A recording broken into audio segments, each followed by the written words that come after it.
এই লোকটা যখন ফ্যাক্টরি কাজ করছিল, কাজ করতে করতে সামনে এক টিরে টাকা দেখে দেখে তো তার মাথা হ্যাং হয়ে যায়, সেটা তাতে লুকিয়ে নিয়ে চলে যায়। এই দেখেন মেশিং এ এক প্যাকেটে 4টা করে বিস্কুট প্যাকেজিং করে, কিন্তু সমস্যা একটা, এই দেখেন খালি যে প্যাকেটটা করে কিন্তু এটা মার্কেটে চলে যাচ্ছে, এটাতে কিন্তু আমার কোম্পানির দুর্নাম হচ্ছে। তার জন্য আমি খুবই পেরেশানি আছি, কি করা যায় তাই বলেন।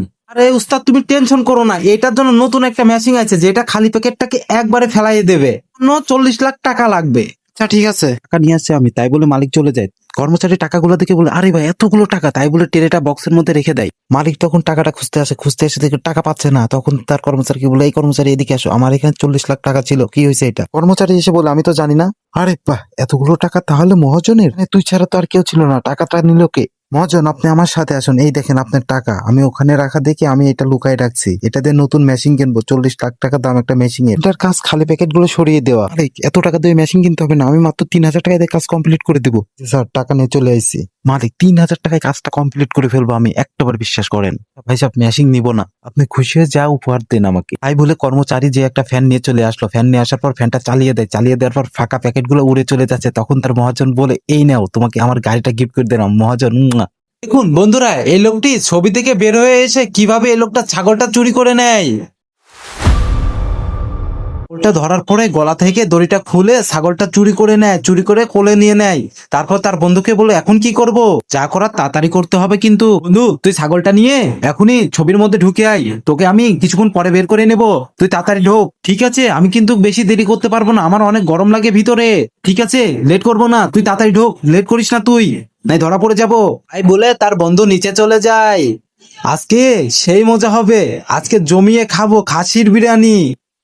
ভাইজান কোথায় আপনি? আমি তো দাঁড়ায় আছি অনেকক্ষণ ধরে, দেখেন আমি 3 রাস্তার মোড়ে দাঁড়ায় আছি, অনেকক্ষণ ধরে দাঁড়ায় আছি।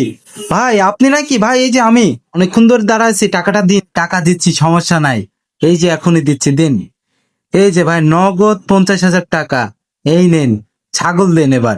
হ্যাঁ ভাই দিব, তার আগে টাকাটা গুনে নি। ভাই সমস্যা নাই, টাকা গুনে নেন, পুরো 50,000 টাকা আছে। বুঝেনি তো ভাই, অনেক টাকার ব্যাপার, ওই জন্য টাকাটা গুনে নিলাম। জাল টাল আছে নাকি? না ভাই, ব্যাংকের থেকে তুলে নিয়ে আসলাম। আচ্ছা ছাগলটা দেন ভাই, এই যে নেন। কি ব্যাপার, আমার ছাগল কই গেল? ভাই ছাগল আমার সাথেই ছিল, বিশ্বাস করেন আমার সাথেই এখানে বাঁধা ছিল। ভাই মজা করেন না, দেন টাকা, দেন নাই আপনি ছাগল দেন। ভাই ছাগল এখানে বাঁধা ছিল, কই গেল আমি বুঝতে পারছি না তো। আর এখানে তো এই পোস্টার, লাল পোস্টার তো ছিল না আমি যখন আসি। না, আমি যখন এখানে আসি আমার একদম মনে আছে এই ব্যানারটা কিন্তু এখানে ছিল না। আর এই যে ছাগলটা দেখা যাচ্ছে, এটা আমার ছাগলের মতনই দেখা যাচ্ছে কিছুটা। আর এখানে কে এসে এই ব্যানারটা লাগালো? ভাই এত কিছু জানি না, আমার টাকাটা দিন এখনই। ভাই ছাগলের আওয়াজ শোনা যাচ্ছে, মনে হচ্ছে তো আমার ছাগল। চলেন তো দেখি ভিতরে। ভাই ভিতর থেকে মনে হয় ছাগলের আওয়াজটা আসছে, চলেন ভাই একটু ভিতরে যা দেখি। নেক্সট পার্টের জন্য সাবস্ক্রাইব করে সাথে থাকো। দরজার তালা ভাঙতে লাথি দেয়, তখন দেখে যে ছোট একটা কাঠ খুলে যায়, তারপর দেখে পুরো সোনা ঘর ভরা। ঘরটার মধ্যে আমার দাদা কি রাখছে দেখতে চাই আমরা। না কি আছে ঘরের মধ্যে? আমরা ছোটবেলা থেকে লন্ডন থাকি, যখন মারা যায় তখন থেকে লন্ডন থাকি আমরা। আচ্ছা এই সয় সম্পত্তি সব বিক্রি করে ফেলবো, তুমি এই ঘরটা আগে খোলো তো। এত সোনা দানা, যেভাবে হোক এটা আমার করতে হবে। এই তালা খুলবে না, অনেক পুরাতন। আরে তুই খোলতো যেভাবে হোক। আসেন আপনারা দুজনে, আসেন আমার সাথে, আসেন এদিকে। সব জায়গা সম্পত্তি আমি কিনবো, কয় টাকা দিতে হবে তাই বলুন। ভাই সাহেব তুমি এটা নিতে পারবা না, অনেক টাকা লাগবে এটা নিতে হলে। টাকা দিতে হবে তাই বলুন, 20 লাখ টাকা দিতে হবে। আমি 5 লাখ টাকা দিব। আচ্ছা ভাই সাহেব 20 লাখ টাকাই দিব। মকলেস কই তুই? বিশাল বড় একটা দান পাইছিস, সারা জীবন বসে খেতে পারবো, তুই 20 লাখ টাকা নিয়ে আই। টাকা নিয়ে এখনই চলে আসবে, এই যে চলে আসে, দে টাকা দে 20 লাখ। এই যে ভাই 20 লাখ টাকা নেন। ঠিক আছে, এই যে বাড়ির কাগজপাতি গুলো নিন আপনি। তো এই দেখ কি অবস্থা, সব খালি সোনা দানা। তারিখ দরজাটা ভাঙ। ইয়াহু, হাই রে বাবা কি অবস্থা! আরে এটা পোস্টটা দেখছি, আমাদের চুনা লাগিয়ে দিয়ে চলে গেছে। তুই 20 লাখ টাকা কি জন্য আনলি? আরে মোকলেস তাড়াতাড়ি রডটা ভিতরে ঢুকা, এখনই গেম শুরু করে দিব আমরা। ঠিক আছে বস, আমাদের 3জনের মধ্যে যে কেউ এই গেমটা খেলতে পারবে, এক কোপে যে এই কদুগুলা কাটতে পারবে সে 50,000 টাকা পুরস্কার পাবে। ভাই সাহেব আমাকে দাও, আমি এক কোপে কদুগুলা সব কেটে দেখাচ্ছি। বলছে দাঁড়াও দাঁড়াও, আগেই না, এর একটা শর্ত আছে, যে 50,000 টাকা জিততে হবে এর জন্য আগে 5,000 টাকা দিতে হবে। তুমি যদি হেরে যাও সেজন্য 5,000 টাকা দিতে হবে। আমার কাছে তো 5,000 টাকা নাই, 1,000 টাকা আছে। সে 1,000 টাকা হবে না, যাও যাও এর ক্ষেত্রে সরো, গরিবদের জন্য এটা না। যাদের 5,000 টাকাই দিতে পারবে তারাই শুধু এই গেমটা খেলতে পারবে। আমি খেলবো, দাও আমাকে তরোয়ালটা, আমি এক কোপে সব কদু কেটে দেখাচ্ছি, আমি 50,000 টাকা জিতে নেবো। এটা কিভাবে সম্ভব? আমি তো কদু কাটতেই পারলাম না। হ্যাঁ হ্যাঁ হ্যাঁ, দাও এবার 5,000 টাকা বের করো, দ্রুত তাড়াতাড়ি টাকা দাও এবার। এই নেন 5,000 টাকা। ওদের মধ্যে কি আর বাঘের বাচ্চা আছে যে এই গেমটা খেলতে পারবে? চলে আসো, রক্ত গরম কি হচ্ছে না তোমাদের? আরে এ তো আমাদেরকে লোভ দেখাচ্ছে। তোর কি রক্ত গরম হচ্ছে না? রক্ত গরম তো, এই রক্ত তো গরম হচ্ছে। রক্ত গরম হলে কি আর করার আছে বল? আমি তো আর বাঘের বাচ্চা না। লোকটি পুরানো টিভির উপরে যখনই একটা থাবা মারে তখনই ভিতর থেকে এক জিন বলে, এই কেড়ে আমারে থাবা দিল, সামনে আয়। এরে তুই? আমি মানুষ।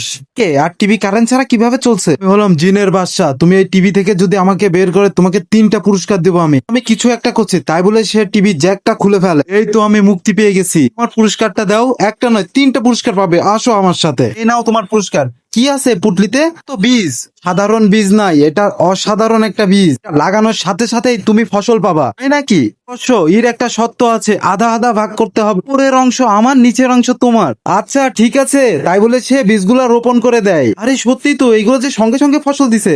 তো মতে এই নিচের অংশ আলুটা আমার, উপরেরটা তোমার। এরপরে যেটাই লাগাও ওইটার নিচেরটা আমি নিব। ঠিক আছে, সমস্যা নাই। পরে সে গম লাগিয়ে দেয়, সঙ্গে সঙ্গে গমগুলো বড় হয়ে যায়। বাহ, 1 সেকেন্ডে ফসল তৈরি। হ্যাঁ, সত্যমতে উপরের গমগুলো আমার, নিচের ঘাসগুলো তোমার। যাও নাও গা। একটা বুদ্ধি খাটিয়ে জিনকে বোকা বানিয়ে দেয়। তো নতুন ভিডিও পেতে চ্যানেলটি সাবস্ক্রাইব করে রাখুন। এখানে এই লোকটি এসে মুরগিটা রেখে বলে, এটা কেটে কুটে মাংস বানিয়ে দেবো, আমি কিছুক্ষণ পরে এসে নিয়ে যাবো। সে বলে ঠিক আছে ভাইয়া। পরে গ্রাম প্রধান চলে আসে। আসেন প্রধান সাহেব, কি লাগবে আপনার? মুরগিটা কেটে কুটে পার্সেল করে দাও। মাফ করবেন প্রধান সাহেব, এটা একজন বায়না দিয়ে গেছে, তাকে এটা দিতে হবে। এত কিছু জানি না, তাকে বলবা মুরগি উড়ে গেছে। সাহেব, মরা মুরগি কিভাবে উড়বে? এই মুরগির জন্য তো সে সালিশ নিয়ে আপনার কাছে যাবে। তোমার যখন এই মুরগির জন্য নালিশ নিয়ে আমার কাছে যাবে, আমি তখন এটা ঠিক করে নিব। তুমি এটা আমাকে কুচি কুচি করে সুন্দরভাবে পার্সেল করে দাও। আচ্ছা প্রধান সাহেব, আপনি বসেন। এই যে নিন প্রধান সাহেব। ভাই সাহেব, আমার পার্সেলটা দিন। ভাইজান, মুরগি উড়ে চলে গেছে। কিভাবে সম্ভব হয়? আমি নিজে মুরগি জবাই করছি। আমি এত কিছু জানি না, আপনি এখান থেকে যান। কিন্তু গ্রাম প্রধানের কাছে সালিশ করব। না, যা ইচ্ছা করতে পারেন। এখনই গ্রাম প্রধানের কাছে নিয়ে যাব। তো সালিশ করব আমি এখন, নিয়ে যা, চল তুই আমার সাথে। এত সেই মুরগির দোকানদার আলা। প্রধান, এই মুরগিওয়ালার বিচার চাই। এই মুরগিওয়ালা জবাই করা মুরগি বলে উড়ে চলে গেছে। তুমি কি শিওর মুরগিটা জবাই করা ছিল? প্রধান সাহেব, আমি নিজে হাতে এটা জবাই করছি। আর এই দোকানদার বলে এই মুরগিটা উড়ে গেছে। তুমি মুরগিটা যখন জবাই করছো মনে হয় তখন ঠিকঠাক ভাবে জবাই হয় নাই, ওই জন্য মুরগিটা উড়ে গেছে মনে হয়। তা মনে হয় হতে পারে প্রধান সাহেব, আমার মনে হয় ভুল হচ্ছে। লুট প্রধান সাহেব, আপনি যা খেল দেখালেন না।